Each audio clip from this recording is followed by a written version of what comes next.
you're like, what, 75, 80% of the way through the film? This is Act 3. And I'm thinking to myself, I leaned over to you during the movie, I'm like, where the fuck is the Exorcist? Yeah. There's no Exorcist in this movie. Allahu Akbar, Allahu Akbar, Allahu Akbar, Allah. So this is somewhat of a 1-year anniversary episode. Just shy of 1 year. Yeah, we started off, first review was Halloween Ends. Yes, a Total brilliant David Gordon Green film. What better way to celebrate the 1-year anniversary with yet another David Gordon Green film? Yes. In which he takes a beloved franchise and fucks it up yet again. I think the word you used last night was desecrate. The desecration of a horror classic. And it's not like we've had a ton of great films in this series. Police! Stop rushing me! I'm up! We've had one good sequel, which you haven't seen. Which I have not seen, Exorcist 3. I didn't think we were going to get another official canon Exorcist movie for a while. But here we are with the first of a proposed trilogy, Exorcist Believer.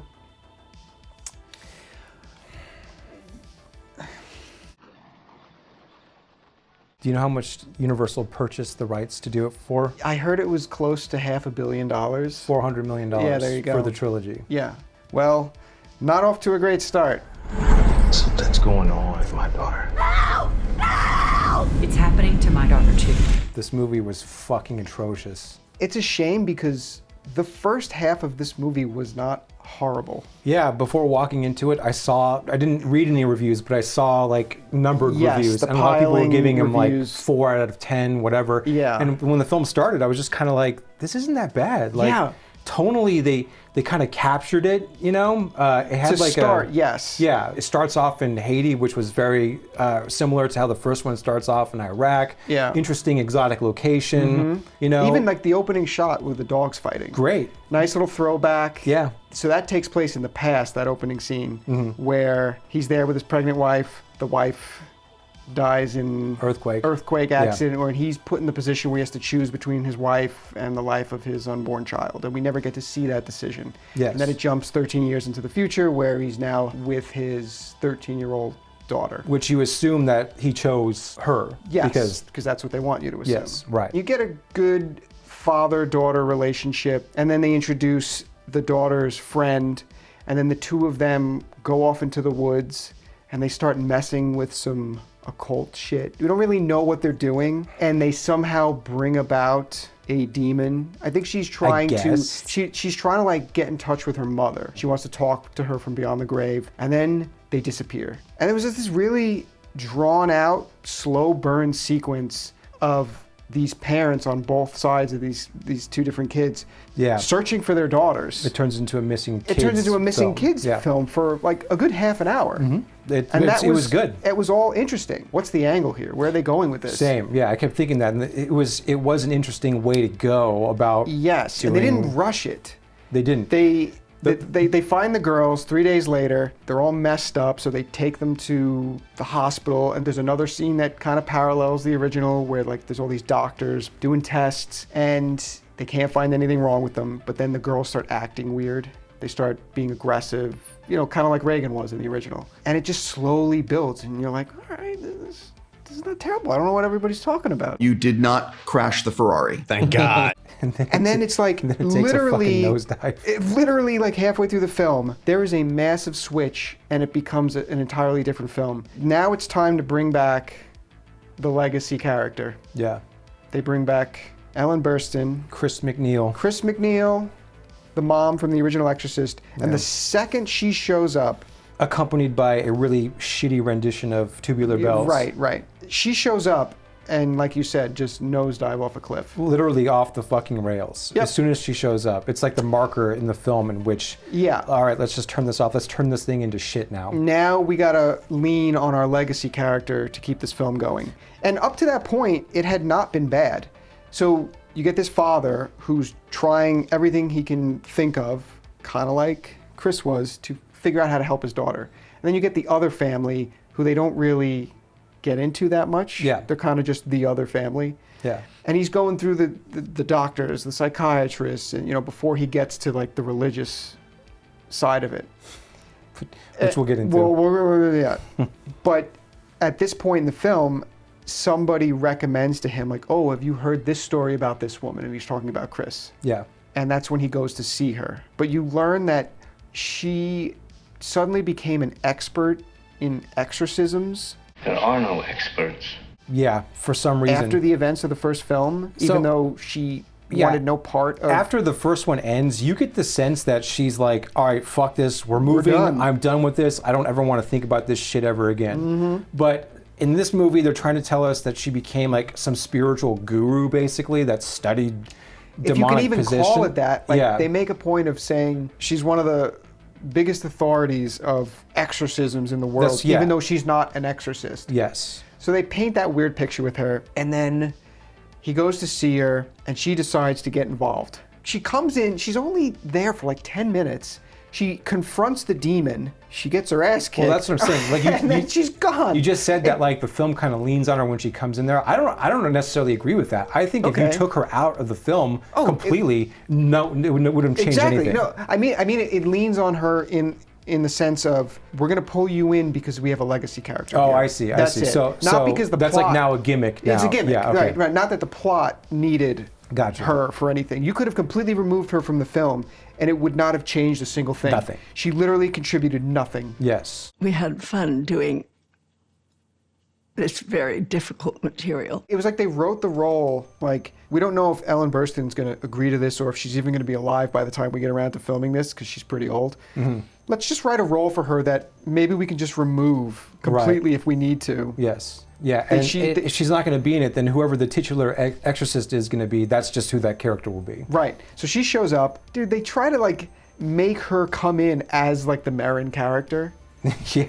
And she's not. No. She gets involved, and at that point, her and a group of fucking what amateur... do you even call them? It's like the community organizers get together, and they all bring their friends. And they have the most amateur fucking exorcist I've ever seen on film. It's the most amateurish exorcism that they try to perform by putting together this ragtag group of people who don't know what the fuck they're doing. Ragtag group of morons. Yeah. So they all come together, they take the two daughters, they bring them out of the hospital, they take them back to the father's house. Nail down a couple chairs, they strap draw a little them in. circle of protection, and then they proceed with their exorcism that just wildly fails. And the resolution comes about because the demon gives them a choice. You get the resolution, and then it's like, okay, I guess we're back to normal. And then it ends, and you're like, well, how the fuck is this going to go into a second film if this is supposed to be a trilogy?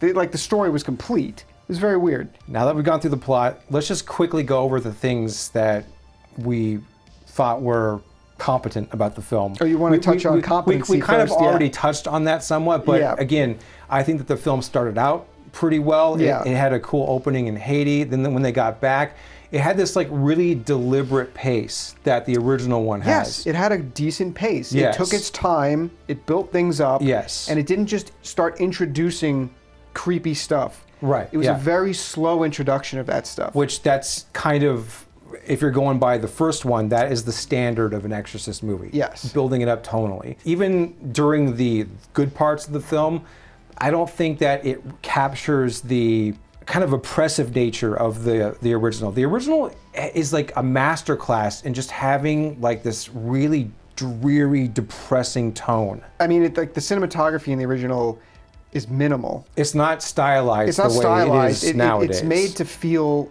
like you're in just somebody's house, and it's just exactly this is the way it's lit normal. Yes, but there's something about the original though that I don't think any film has come close to replicating. It's just that tone that it creates, you know, like this, you kind of just feel sick watching it. It's this tone that comes from showing you imagery in many cases, but without giving you cheap jump scare music behind it. No, there's creepy music, but it's not jump scare music. But it doesn't feel like, you know, like the modern movie. Like in the new one, they did some creepy stuff where it worked, and then they did other stuff where like he was talking to his daughter, and then all of a sudden it cut back to him, and you see the demon girl behind him, and there's like this loud like shock music that comes with it, and it's like, you don't need that. Yeah.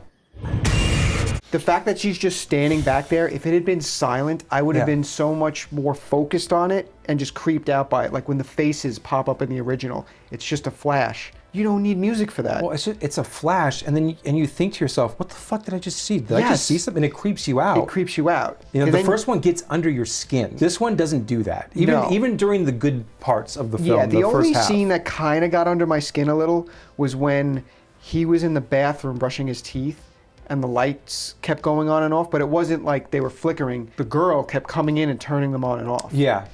And then when they came on, she'd be standing there and she'd be like, what did you say? And she was just acting weird. Yeah. Like he didn't know how to react to it, which is kind of a normal reaction. Well, especially he's a father of like a 13-year-old girl, so there's that aspect too. Yeah, there's no mother, Yeah, it's like, well, what do I do? Like as a father, like I don't know what my boundaries are, you know? There's like lots of stuff at play. Yeah, all of that stuff was solid. It just fell off the rails when Chris showed up. In addition to the first half being good, like the cinematography is pretty top notch.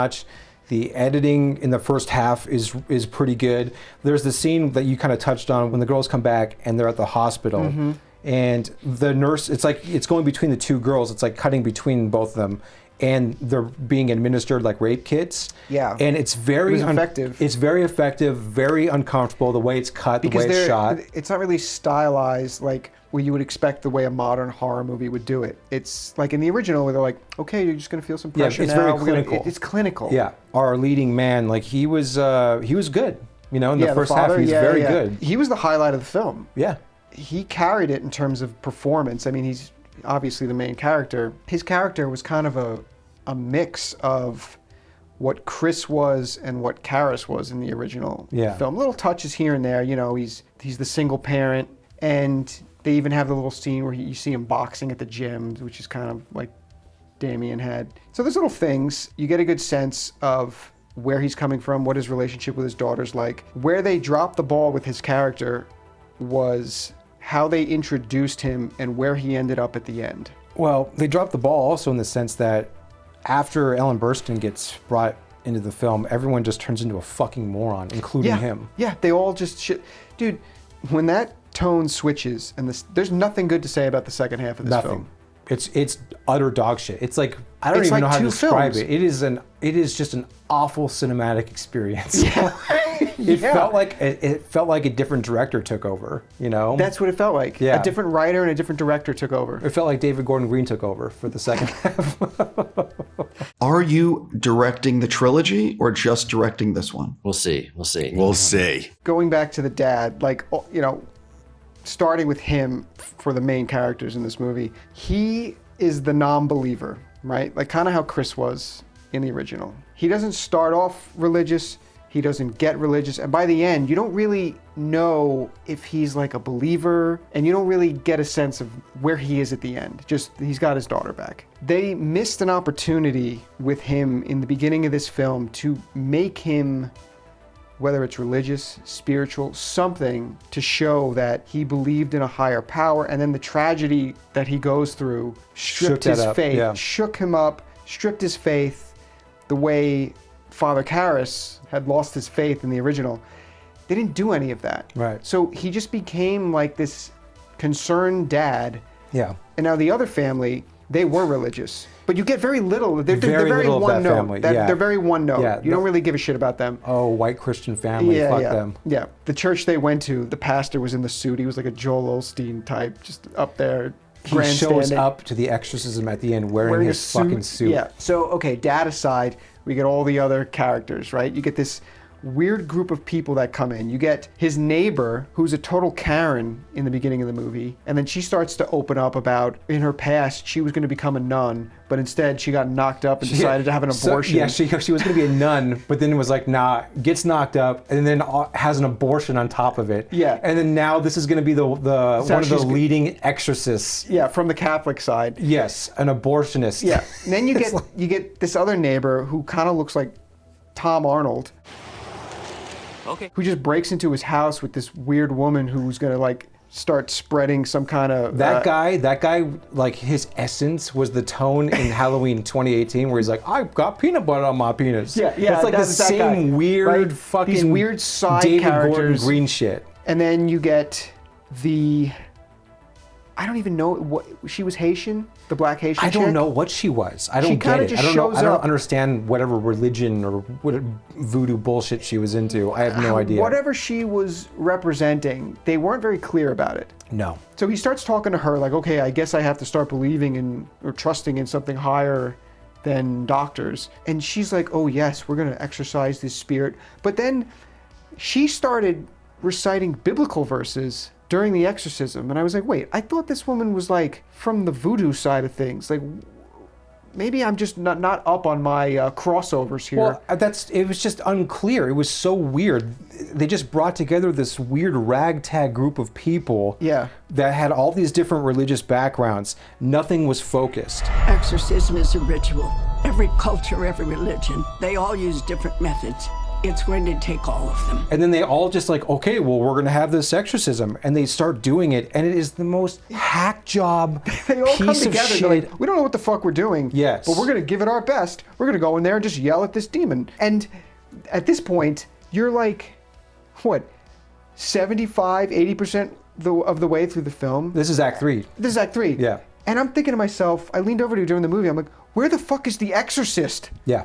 There's no exorcist in this movie. You did have the priest that was sitting it out in the car because... Exactly. Yes. So this random priest shows up, Yeah. like 70% through the film, who happens to know the Karen woman, and he decides like, oh yes, what you're telling me must be demonic possession. I'll take this right to the council and we'll get approval. He goes to the council. They of say course, nah. he gets no approval because Catholicism in this movie is just completely relegated to the back of the bus. Yeah, we'll get to And that in a we'll minute. get to that. He's like sitting in his car like a little bitch, like, no, I can't get involved. The church didn't sanction this. And in one of the only moments I liked in the third act of the film was when the dad shows up and knocks on his window. He's like, hey, dumbass, the fight's inside. Yeah. Because he's sitting in his car with his rosary. And I guess that's enough that prompted him like, okay, I guess I'll go inside and join Yeah. this fight. He found This his dude- balls. This dude walks in through the front door like he's Jesus Christ with the hero music playing, and everyone's like, oh, the Catholic priest is here. He's coming in and Domine Padre. Like, just already reciting shit. He's not even through the door yet. He's got the cross. He's got he's got the crucifix. He's got the holy. He's got all the tools. And he comes in, and the two girls are like, oh no.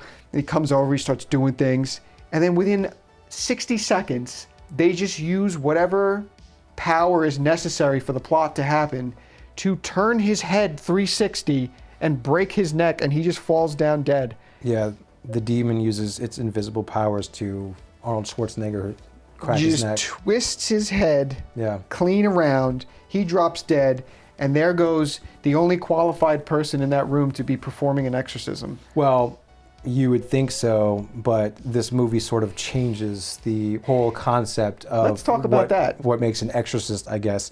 Okay, so all of this also happens when the film shifts into a shitty movie.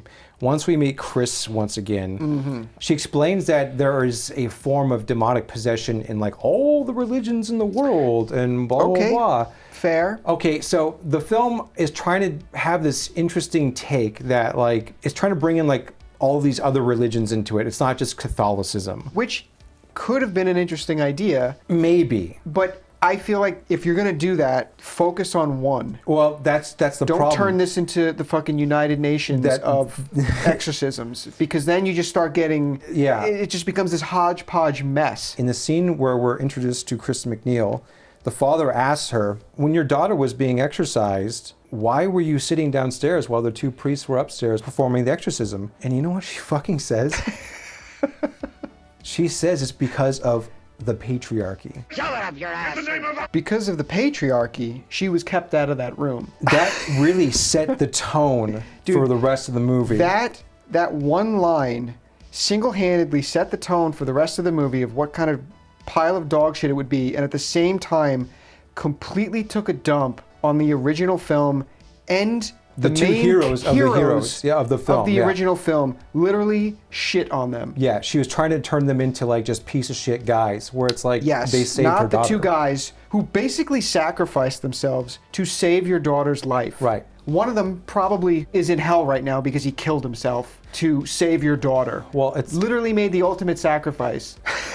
he died saving the little girl's life. Oh, it's patriarchy. It's the patriarchy. Go fuck yourself. Yeah, Father Karras. he was holding down the Patriarchy when he took a demon out of your daughter and dove out of a fucking window and killed himself. I mean, he did punch her in the face before. Oh, he got his licks in. he got a couple licks in. He was training in the beginning of the movie. They're setting that up so at the end when he's punching the little girl. He punches the demon right out of her. How great would that have been? He just hits her so hard, you just see the demon leave her body. He just slugs her in the gut, and you see the demon shoot out. It's like when Doctor Strange. It's a very simple explanation as to why your ass was downstairs. They knew you were going to see some shit, some hard shit, and they wanted. And that's your daughter. Yeah, that's your daughter, and it's just for your protection. It's like when you're at the hospital and a surgeon's doing surgery on your kid or whatever. Right. Well, they didn't let the mom in the operating room. You're not going to be in the Patriarchy. You're not going to be in the operating room. Yes, no, exactly. No, you don't belong in that room. Yes, exactly. It's the same. It's the same exact thing. And then she has no experience in this at all. She's just seeing her daughter suffering. Yeah. Right? She's going to lose her shit. Yes. Now you get the two priests in there. Even Father Karras couldn't keep his shit together because this demon was fucking with his mind. And Marin turns to him. He's like, "You're out. Yeah, get out of of here. the room." Yeah, get out of here. Oh, was it the Patriarchy that kicked Karras out of the room? No, it was the fact that he could not mentally battle this demon. Yeah. And Marin could. And even that was too much for him. Yeah. But in this film, as soon as she says that line, now you know, even if you're not like politically savvy or you keep up on this stuff, you now know the motivations behind the writers. Yes. And now you know that from now on, what it becomes, the reason why like it can't just be a Catholic priest, you know, it's got to be this like diverse group of people from all these different backgrounds so they can represent different religions and do all that, because you can't just say that Catholicism is the one that wins the day. Of course not. You can't do that now. No, you can't take a story like The Exorcist, which is deeply rooted in Catholicism. The Exorcist is an unapologetically Catholic movie. Yes, it is a very Catholic movie. It doesn't go out of its way to shine a positive light on Catholicism, and it doesn't go out of its way to shine a negative light. It's just It's there. just there. It's Yeah. just the backdrop for the story. And this whole demonic possession thing is part of this faith. And bringing in these other religions, if you're going to do that, they should have just focused on one. Like, you want to tell a story that revolves around whatever the Haitians believe in, then set the story there. Focus on that. Bring in whatever a priest there looks like. See, my opinion though is you could do that. I mean, that's an approach, but I still don't think that would have worked. Like The Exorcist is like we just said, it's a Catholic movie, and so now you're dealing with like a Catholic cinematic universe almost. The rules of the film basically set up that Catholicism's real, and this is how you defeat a demon. Whether or not you agree with that, that's a different story. You're watching a Catholic story, though. You're watching a Christian story. And this at this movie point. starts, and Catholicism is just absent. Completely absent. It's completely absent. Yes. And it's like, well, okay, you kind of need that. Yeah. It's kind of the fabric of the background of this story. I'm just talking about this like from, if you want to take the secular point of view of discussing the film, breaking it down. Which is why Chris McNeil's character in the original is that secular character. Yes. She doesn't believe in any of this shit. She starts off like, nope, I'm taking my baby to every doctor that exists. And then she gets to the point where the doctors are like, have you considered a priest? Yeah. And then at the same time, you get the parallel story with a priest who is struggling with his faith. It's a great story of both sides, and then how they come together at the end. Yeah, and even at the end though, it's not like she becomes a believer at the end. No, she's not even there for the exorcism. Yeah. She's present for a lot of crazy things, but you never get the sense that now she's like this devout religious person Not or something. at all. Well, even in this one, she's not really a devout religious person. No. She's just kind of a fucking weirdo now. Yeah, she's just a weirdo who shows up, and you know it's like it's the same universe, because when she gets there, she has that stupid line like, "Oh, We've met before. We've met before. It knows it's me." We've met before. What are you to this demon? Right. Well, and it doesn't even acknowledge that it knows her. You know. Right. It scribbles Reagan on the wall, and it's like, okay, so you're just having this familiar connection because I guess this is the same demon that possessed your daughter. If that's the case, they could have done a lot more with that. They could have, But they didn't. Instead, she shows up and somehow she's just let into the room alone with the possessed daughter. She tries to pull some Marin bullshit, thinking she's an exorcist now. She says some shit, calms the demon down for a second, and then 2 seconds later, the demon flings in the air, grabs a crucifix, and stabs her eyeballs out. Stabs her freaking eyes out. And then she spends the rest of the movie just in a hospital bed with bandages over her eyes. Absolutely pointless. What they should have done with her character, because she was a famous actress, the Karen neighbor could have come to the father and said, hey, listen, have you heard this story about this actress from 50 years ago? Something similar happened to her daughter. Like, maybe you should find her. I think she's still alive. He could have been like, whatever, I've exhausted everything. I might as well go talk to this woman. He could have found her and been like, tell me your story. And she could have told him, I was not a believer at all. And then after the things I saw, I don't know if I became a believer. I wasn't in the room for the exorcism. Patriarchy. And I still struggle with whether I'm a believer or not. And she could have told him, now, the first thing you need to go do is go find a priest. And now you have this great parallel of her and the father struggling with their belief. I mean, it's the subtitle of the film. Believer. Right? That would have been way better than what we got. It's just one scene with her, and then you get your one cameo with your legacy character that's the same amount of time, and now she actually affects the plot in some way. Right. By steering him in a direction towards a priest. And they could have just left the character at that. They could have just been that glorified cameo. Right. You know? Cameo, but instead they did this weird thing with like, oh, Reagan hasn't talked to me in years. I don't even know if she's alive. Oh yeah, or because dead. she wrote a book based on what happened in Georgetown 50 years ago, and Reagan got mad at her for writing that book, and now they just don't estranged. talk, yeah. right? And she's like, I don't even know if Reagan's still alive. I haven't talked to her in so long. So the only thing they give her is that when she's talking to the demon starts fucking with her like, oh, Reagan's in here with us or whatever. And usually all you have to do is ask us like if she's here with us or not. And you think, okay, are you going to give this character something like, please tell me if my baby's in there or not? You know, like pull her in, have her deceived. No, she's just like, I ask nothing of you. Fuck you, in nomine Patri. Like, and why? Why is she there then if she's not interested in anything the demon has to say? It's pointless. Well, I mean, I don't mind that because I think it's like she sees through its tricks. She knows what it's doing, and so she's not going to play along with that. Right. That's fine. She should have been in the room all along. Right. So part of what makes the original one so creepy and effective with the demon is that the demon has this ability to really get into everyone's fucking heads. Yeah. And that's what makes that movie like creepy and scary. Mm-hmm. It knows things about you. It knows all your weaknesses. The first one shows just how good it is at getting under people's skin. Especially with Karras. It gets to him. Yeah. It gets in his head. This one, it does things. The demon does things, but it's not, they didn't go far enough with showing how it affects you psychologically. Right. Because they did that a little bit. No, it's there, but it's just not done well. Right. You know, like once the demons possess the girls and like we have the Exorcist scene, then it becomes like a fucking light show. It just becomes like a standard Exorcist. Yeah, a light and sound show. Yeah. And they just throw out all of the psychological things out the window, and it just becomes about, oh, we're making a horror movie, so we have to make a horror movie. But it did not do a good job of the psychological they didn't push aspect. the envelope at all with any of this stuff, with the exception of like, okay, it's 2 girls instead of 1, so it's like now there's a choice. You guys have to decide who lives, who dies, and the demon deceives them. You know, there are interesting things there, but they just didn't do them well. It starts off being intriguing enough that, depending on where the story goes, it's an interesting setup.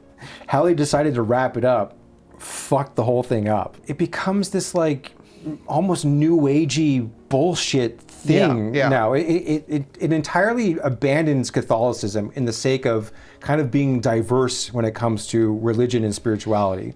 And at the end, she has this little monologue that is so, she's not religious, but it is still religious. But it just comes across as like very hokey and new agey. Right. They have no plan. They don't know what they're doing. No one's ever conducted an exorcism before in this group. They have no idea what they're doing, but yet they felt like they can all just get together, hold hands, sing a couple fucking songs. Yes, it's the power of our diversity which will help us beat this demon. Yeah, that's what it becomes. Like there's no plan. So you start watching them and it's aggravating because there's no sense of authority. When Father Marin and Father Karras go into the room, shit's gonna go down.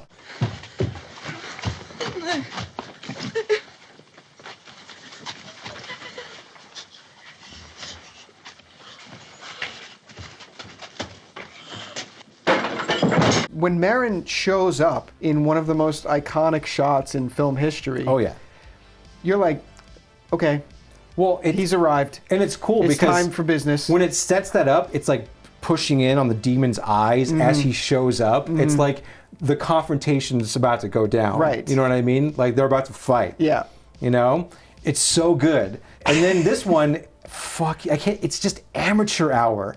And it's aggravating to watch. Everyone was trying to do things and nothing was working. The voodoo chick who somehow releases some gold smoke out of their mouths and then Whatever the spits fuck into that a was. fire, and then the fire engulfs the gold things and pulls them into the fireplace, and everyone's like, oh shit, did you just get the demons out of them? And she's like, no, this is just the beginning. It's like, well, what the fuck did you just do then? And then nothing changes. So you literally just did nothing. Thanks for whatever the hell that was. Yeah. And then you've got multiple dead people in that room at the end. The cops show up And they're just like, oh. and they're like, okay, well, we'll question Karen down at the station here. And nobody's under arrest. Dad gets his daughter back. The other family loses their daughter. Well, yeah, and that's the other thing too about this film. The demons set up this rule where it's like, you get to choose which one of them dies. And it's like, why are these people even fucking humoring the demon? If they said that to Father Marin, he would just told them to go fuck Be themselves. like, no, go fuck yourself. Yeah, it's no, like no, the- no, that's not what we're doing here. And they would have just splashed some holy water on them and they would have continued. Yeah, but somehow the demon was able to like make up the rules. Yeah, because And the like- parents wouldn't have been in the fucking room if Marin was there. Yeah, well, yeah, exactly. He would have invoked the power of the patriarchy. This movie, yes. And made them wait This movie downstairs. basically shows the exact reason why the parents should not be in the fucking room. Yes, but no, but to them, that's their strength. Yes. The strength of us not knowing what the fuck we're doing is what's going to help us beat the demon or get you all killed. It's so It's weird. so sloppy. It's so weird because it's like the film is trying to run away from Catholicism, and they think that they're being clever, but in doing so, they're just showing how much they actually needed that. Yeah, right? You know? No, but they make sure you know, but when the actual priest shows up and just dies immediately, they're Yeah. like, no, we don't need Catholicism. Oh my god, dude. Yeah, it was a fucking mess. Anyway, let's Let's Let's rate this rank it. fucking movie. Yeah, Let's rank it. I'm gonna give this movie a 3 out of 10. It was fucking awful. I was going back and forth between a 3 or a 4, and I settled on a 4, only because of how much I was enjoying the first half of the movie, and I was intrigued by it, and then the second half just such garbage. But I still got to give a little something for that first half. I would have been with you, even if the movie took a nosedive the second half, but she said that patriarchy line. I know. And that just, I'm Well, sorry. we got another scale for that. We have another scale for that, but that still just affects. It's like It was like when that line was dropped, it was like the whole movie dropped off a cliff. No, literally, that's when the movie took a shit. Yeah. As soon as that line happened, it never recovered. Mm-hmm. Yeah, so in terms of the rainbow scale, in the first half, 0 woke stuff. Nothing. Nothing. That line was said, I'm sorry, but if you mention patriarchy in a film, that brings you up to at least 3 rainbows automatically. That is an automatic 3 rainbow. All right? But then Yeah. on top of all of that, you had the diversity squad of all these multicultural religions joining together to defeat the demon with no plan. It doesn't plan. It doesn't matter that we don't know what the fuck we're doing. It just matters that we all love each other and that we love these girls. And That's love it. conquers all. That's all that matters. Yes, so because of that, I'm going to give this a 4.5 on the rainbow scale. Whoa, Fuck I this. was just gonna give it a 3. No, man, Holy shit. this thing turned into like woke propaganda bullshit. Yeah. At the end, the first half they were concerned with making a good film, and Yeah. in the second half they were like, all right, well, let's start throwing some agenda shit in there. Yeah, let's bring Ellen Burstyn back. Now we got our legacy character on screen. Yeah. We'll give her the most awesome line we could think of. Yeah. It was the patriarchy. Happy 1-year anniversary. Happy 1-year anniversary. This is Yeah. very exciting. Yeah. Thanks, guys, for sticking with us for a year. Those who have been with us since the beginning. Yeah, those who were here for the Halloween Ends review, hopefully you enjoy this one just as much, because we didn't. Cheers.